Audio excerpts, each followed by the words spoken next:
I came home that Friday evening with the kind of exhaustion that sinks through muscle and bone, the kind that makes you dream of nothing but silence, dim lighting, and maybe the comfort of fuzzy socks.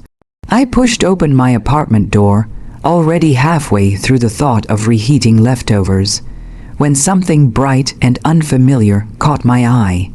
2 large pink suitcases sat in the middle of my hallway like abandoned landmarks. For a moment, I genuinely wondered if I'd stepped into the wrong apartment. Mine had always been neatly organized, free of clutter, and most importantly, free of surprises. Those suitcases were loud, glittery, and utterly out of place. Then I heard it, a laugh, high, sharp, unmistakable. My stomach dropped. No, it couldn't be. But when I walked farther into the living room, there she was, my sister, lounging on my couch as if she owned it.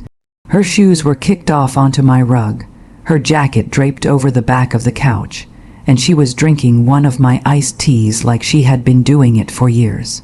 And flanking her like proud parents at a graduation were, well, my parents. Surprise, my mother chirped, her smile wide and oblivious. I stared at them, momentarily unable to speak. My dad stood and patted my shoulder as though this were a pleasant occasion instead of a home invasion. What is this? I finally managed. My father didn't bother easing into it. Your sister will be staying here for a while, just until she gets back on her feet. She needed a safe space. My mother added quickly, as if that justified everything, and you have so much room here. It just makes sense to them, apparently. Because none of them had thought to call me, not even a text, nothing. My sister glanced up at me with her trademark smirk. The one that always said she knew she was untouchable. Hope you don't mind, she said, though her tone made it clear she didn't care if I did. I'll take the bigger bedroom. I need the space for my makeup and stuff. My bigger bedroom. My space, my home. The betrayal stung, sharp and hot. I couldn't decide if I was more shocked that they had done this or that they had expected me to smile and go along with it. I swallowed, forcing my voice even. How long is a while?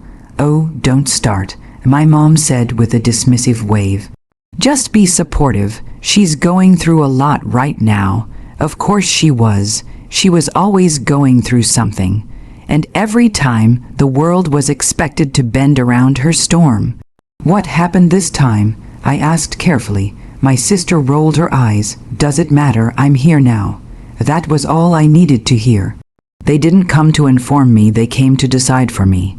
Like I was still 16 and living under their roof. Instead of in a space I worked 2 jobs to afford.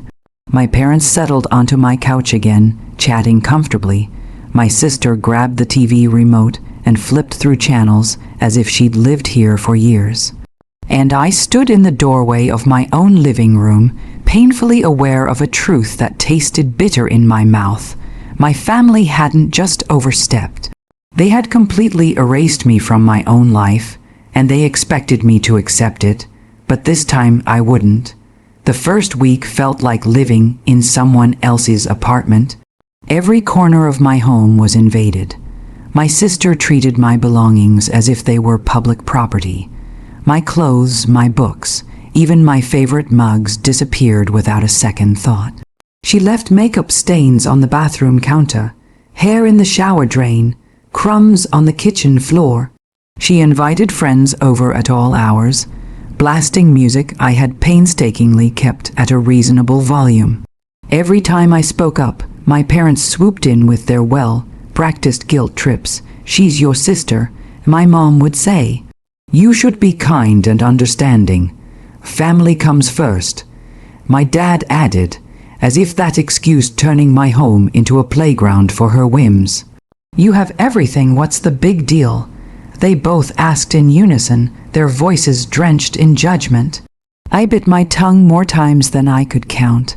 I wanted to scream, to throw every single piece of my sister's belongings out the door. But I didn't. I had learned long ago that fighting in that house never worked. Anger only gave her more power. I remembered the nights I spent quietly crying in my childhood room while my parents fawned over her, excusing every lie, every manipulation.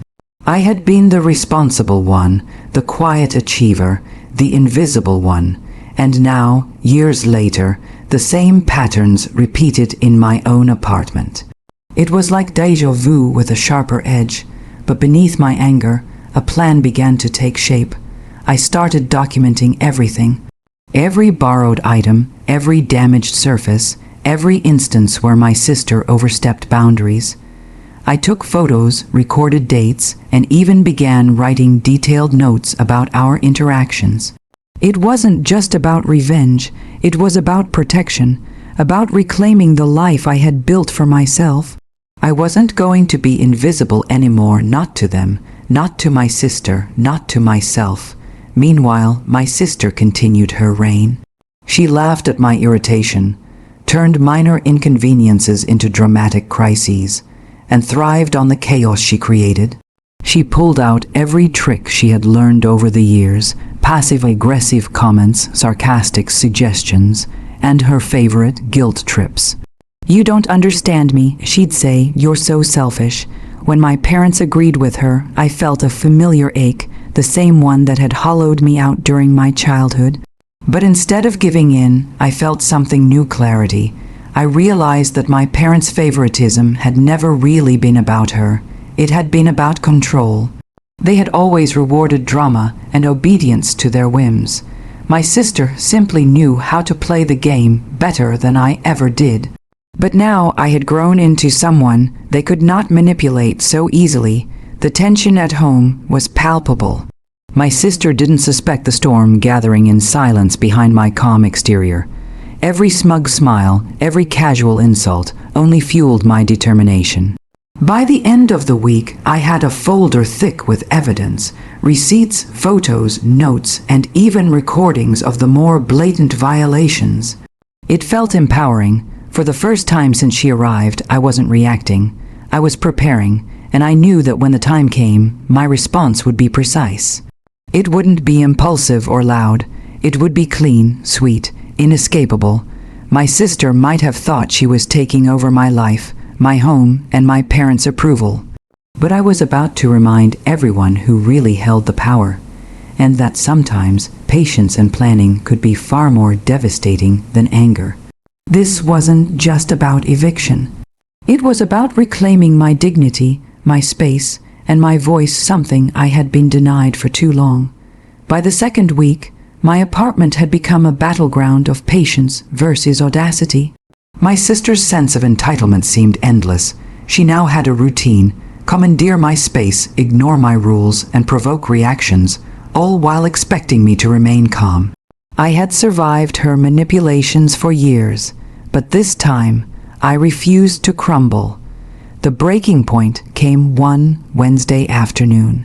I had an important video call for a freelance project, a client who could make or break my next few months. I had prepared meticulously, the camera positioned, notes organized, coffee in hand, and then my sister barged in, laptop in tow, claiming she needed it for a quick assignment. I tried to reason. "I'm on a call, please, too late." She set herself at the dining table, muttering about deadlines, and somehow, magically, my draft report, the one full of half-finished notes, ended up in her hands. A few clicks later, she sent it to my client. My screen froze as I watched, powerless, while my professional reputation teetered on the edge. I felt rage surge like fire in my veins, but I didn't lash out. Not yet. I drew a deep breath. She could get me fired. I yelled, my voice echoing through the apartment. My sister rolled her eyes, a perfect mask of innocence and superiority. "Relax, you're always so dramatic." Within minutes, my parents appeared, as if summoned by the chaos. "What's going on?" my father asked. She jeopardized my work. I said, teeth clenched. My mother waved her hand, dismissing the entire situation. "It's just work. Family is more important." I stared at her for a long, cold moment. That's when it hit me. I didn't need their validation. I didn't need their approval. I didn't need them to acknowledge the pattern of favoritism, the way they enabled her selfishness for decades. I had everything I needed to take control, all right, I said quietly, my tone calm but firm. If that's how you see it, then let me show you how things will happen from now on. They blinked. My sister froze mid-smirk. I calmly laid out the plan I had been preparing silently for weeks. I produced documents, property ownership papers, tenant laws, and a folder of evidence detailing her repeated violations of my space and belongings. I explained that under local regulations, she had no right to live there without my permission, that her behavior constituted unauthorized occupancy, and that formal notice would be issued.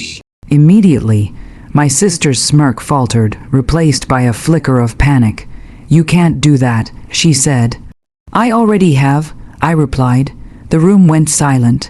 My parents, who had always positioned themselves as protectors of her whims, suddenly looked uncertain, caught between habit and reality. My calm, meticulous preparation had shifted the power entirely. "You're serious," my father said, his voice a mix of disbelief and something I hadn't seen in years, respect. "I'm very serious," I said. "She has 10 days to vacate. If not, legal authorities will intervene." The color drained from my sister's face. For the first time, she wasn't the one dictating terms. She was forced to reckon with boundaries, my boundaries backed by law and undeniable proof.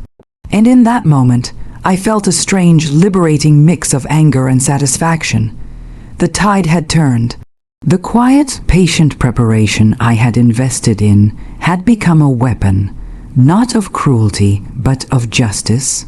For the first time in years, I wasn't the powerless sibling, the overlooked child, or the invisible one. I was the one holding the reins, and they weren't ready for it. The morning after I delivered the notice, the apartment felt unusually quiet. My sister, once a whirlwind of noise and chaos, retreated to her room with the weight of reality pressing on her shoulders. The smug confidence she had worn like armor for years was gone, replaced by nervous fumbling and whispered complaints to my parents. "You really don't understand," she said, pacing my bedroom doorway, dragging her suitcase behind her like a reluctant prisoner. "I understand perfectly," I replied, calm and steady.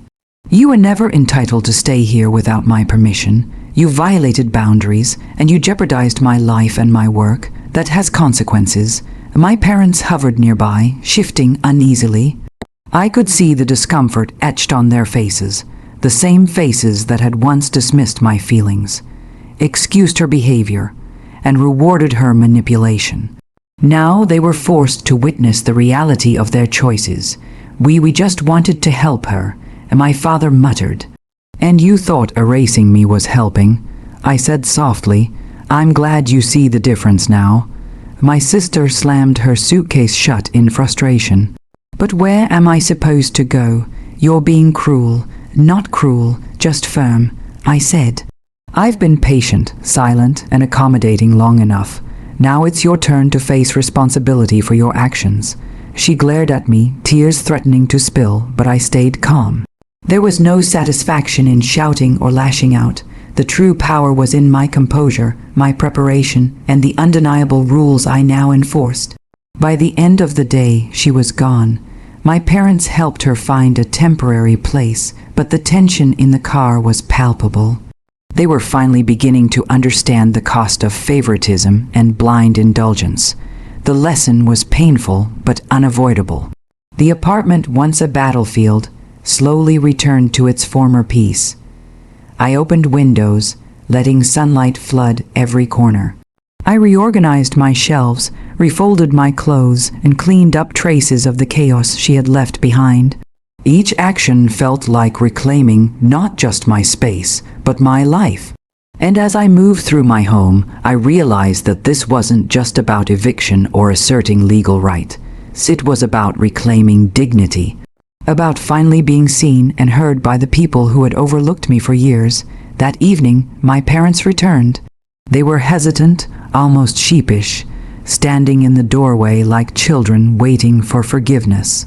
We should have asked first," my mother admitted quietly. "I know," I said, "and I know you wanted to help, but you need to understand boundaries. Mine are not negotiable." My father nodded, a rare moment of humility in his eyes. "We've made mistakes. I forgive you," I said, keeping my voice steady. "But things have to change." For the first time, there was genuine understanding, no guilt, tripping, no dismissive gestures, just acknowledgement. And that, I realized, was far more powerful than anything I could have done in anger. That night, I sat on my couch, alone, sipping tea. The silence was sweet, restorative. The apartment smelled of fresh air and freedom. I allowed myself a small smile. I hadn't just removed my sister. I had set a precedent for myself, for my family, for the life I would no longer allow anyone to invade. For years, I had been the invisible child, the overlooked sibling, but now, finally, I had found my voice. My space, my strength, and I knew one thing for certain. No one, not even family, would ever take that from me again. I wasn't just surviving anymore. I was living, fully, fiercely, and entirely on my own terms.